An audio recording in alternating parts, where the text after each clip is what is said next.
ঝড়ের শোঁ শোঁ শব্দ ভোলা ডেকেই চলেছে। ঠিক তখনই দেখা যায়,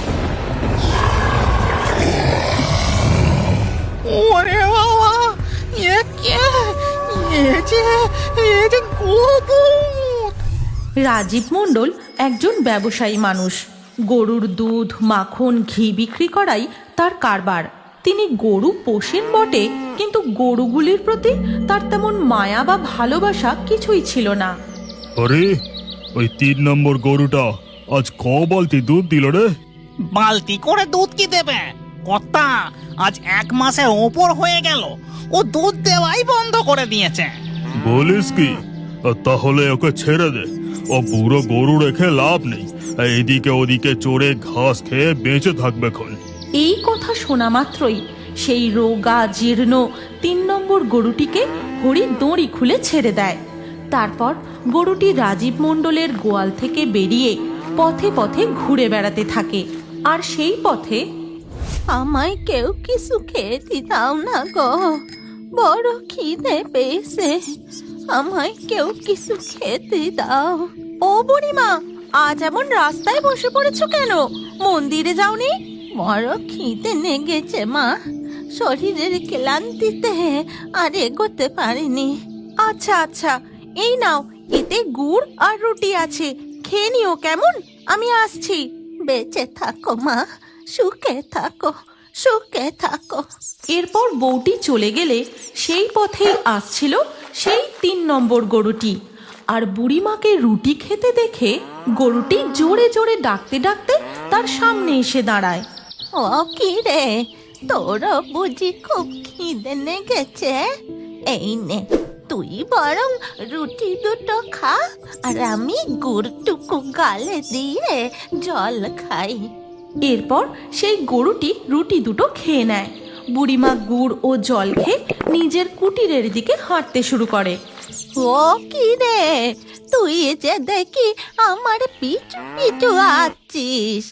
আমার কাছে আর যে কিছু নেই বাবা, তুই যা, আমি কুটিরে ফিরে যাই।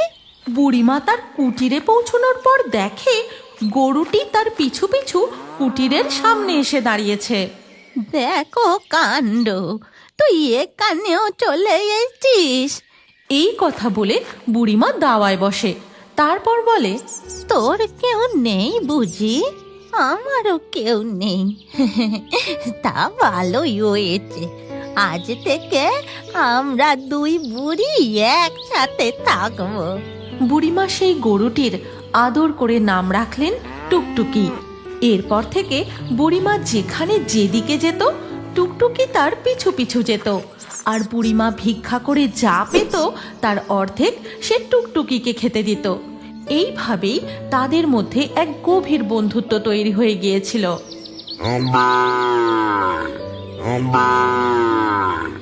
টুকটুকি হাম্বা হাম্বা করে যা বলতো, বুড়িমা যেন তার সমস্ত কথা বুঝতে পারত।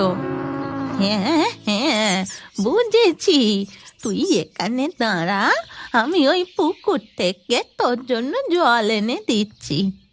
এরপর বুড়িমা গিয়ে পাশের পুকুর থেকে একটা ভাঙা মাটির হাঁড়িতে করে টুকটুকিকে জল এনে দেয়। আর টুকটুকি মন ভরে জল খেয়ে একটা ডাক দেয়।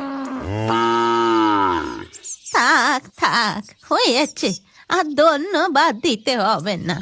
এইভাবে যত্নে ভালোবাসায় টুকটুকির চেহারা আবারও ভালো হয়ে যায় এবং সে একটি সুন্দর ফুটফুটে বাছুরেরও জন্ম দেয়। ওরে বাবা রে বাবা, আমার ঘরে যে আজ চাঁদের হাট বসেছে গো।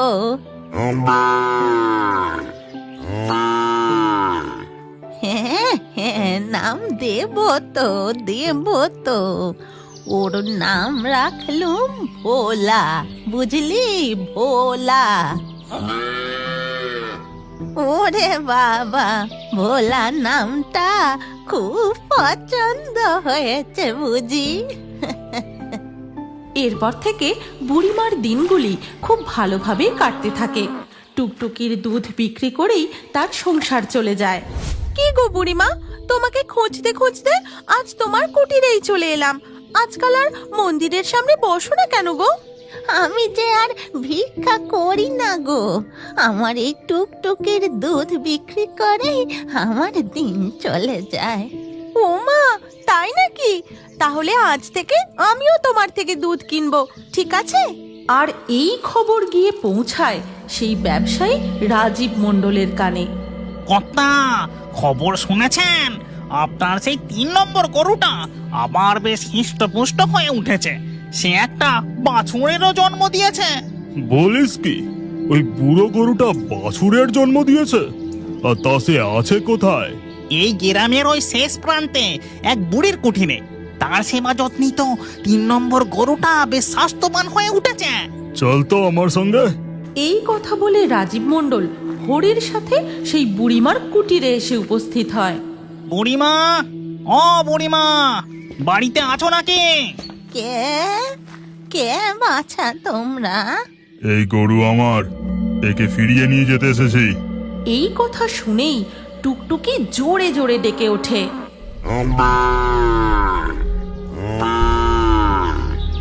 ও যে বলছে তুমি ওকে তাড়িয়ে দিয়েছিলে, বলেছিলে এবার থেকে ও যতদিন বাঁচবে রাস্তায় রাস্তায় ঘুরে ঘাস খেয়ে বেঁচে থাকবে। ও বাবা, এই কথা তুমি জানলে কি করে? 3 নম্বর গরুটা তোমায় ডেকে ডেকে এগুলো বললো বুঝি? এরপর রাজীব মণ্ডল আর দেরি না করে তার 3 নম্বর গরু ও বাছুরটিকে নিয়ে চলে যায়। তারপর গোয়ালে পৌঁছে ওরে, আজ থেকে এই 3 নম্বর গরুটাকে পেট ভরে ভালো ভালো খেতে দিবে, বুঝলে? এদিকে সেই বুড়িমা, আমি যে আবার একলা হয়ে গেলাম রে টুকটুকি, আমার ভাঙা ঘরের আলো নিভে গেল। কিন্তু টুকটুকিকে রাজীব মণ্ডল যতই ভালো ভালো খেতে দিক, যতই তার প্রতি মিথ্যে ভালোবাসা দেখাক না কেন, খা খা, পেট ভরে খা বাছা। তোকে আমি যে কত ভালোবাসি তুই জানিস না। তোকে ওভাবে তাড়িয়ে দিয়ে আমার বড় ভুল হয়েছিল রে। কর্তা, আজ 7 দিন হয়ে গেল গরুটা কিছুই খাচ্ছে না। এভাবে না খেয়ে থাকলে ও কি আর... আহ, থাম তো তুই। এই তো আমি আদর করছি, ও ঠিক খাবে। এরপর সেই দিন রাতের বেলায় দেখা যায় সেই বুড়িমা চুপি চুপি এসে, কি রে টুকটুকি, কেমন আছিস? কত রোগা হয়ে গেছিস, ঠিক করে খাওয়া দাওয়া করছিস না নাকি?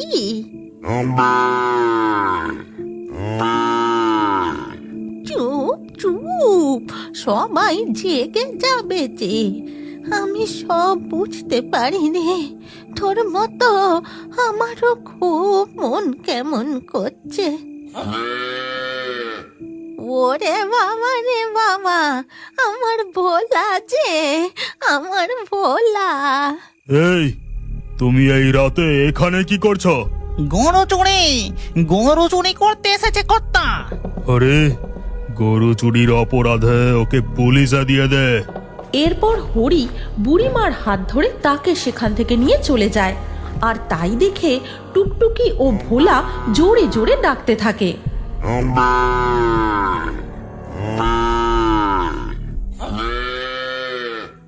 দিন যায়, রাজীব মণ্ডল ও হরি তাদের নিজেদের কাজে ব্যস্ত হয়ে যায়। টুকটুকির দিকে তারা তেমন আর খেয়াল করে না। টুকটুকিও বুড়িমার শোকে ধীরে ধীরে মারা যায়। ও হরি, গরুটা তো মরে গেছে রে, ওর একটা ব্যবস্থা করে দিয়ে। ঠিক আছে কর্তা। হরি যখন লোকজন সঙ্গে করে টুকটুকিকে কাঁধে নিয়ে যাচ্ছিল, ও যে আমার টুকটুকি, ও টুকটুকি, টুকটুকি রে। ওমা, বুড়িমা তুমি এখানে? আর এভাবে কাঁদছো কেন? কোথায় ছিলে এতদিন? দেখতে পাচ্ছিলাম না, কুটির তো পুরো ফাঁকা। বুড়িমা কোনো কথা না বলে চোখের জল ফেলতে ফেলতে সেখান থেকে চলে যায়। এরপর দেখা যায়, কর্তা, 3 নম্বর গরুটাকে তো জঙ্গলে নিয়ে গিয়ে ব্যবস্থা করে এলাম, কিন্তু এই বাছুরটার কি হবে? ও তো ষাঁড় বাছুর, ওকে বরং ওই মঙ্গলবারের হাটে নিয়ে গিয়ে বেচে দিয়ে। এরপর হাটে যাবার দিন সকালবেলা, থাক থাক, আর কাঁদতে হবে না। এবার তো তুই নতুন বাড়ি পাবি রে, চল আমার সাথে। হরি ভোলার দড়ি ধরে হাঁটতে থাকে। হাটে পৌঁছানোর আগে এই জঙ্গলের রাস্তাটা পার করতে হয়, কিন্তু হঠাৎ কি ব্যাপার, হঠাৎ এমন ঝড় উঠলো কেন? বাপরে, আকাশ যে একেবারে কালো মেঘে ঢেকে গেছে। সেই সময় ভোলাও সেখানে দাঁড়িয়ে পড়ে জোরে জোরে ডাকতে থাকে। এ কি নে, দাঁড়িয়ে গেলি কেন? চল চল, এক্ষুনি বৃষ্টি নামলো বলে ভিজবো নাকি তোর জন্য? কিন্তু ভোলা এক পাও নড়ে না। শুরু হয় তুমুল বৃষ্টি, ঘন ঘন বাজ পড়তে থাকে। ঝড়ের শোঁ শোঁ শব্দ ভোলা ডেকেই চলেছে। ঠিক তখনই দেখা যায় ওরে বাবা, এ কে? এ যে গোবুত। গোভূতটা হরির দিকে তেড়ে আসে, আর তাই দেখে হরি ভোলার দড়ি ছেড়ে দৌড় লাগায়। তারপর ধীরে ধীরে বৃষ্টি থেমে যায়।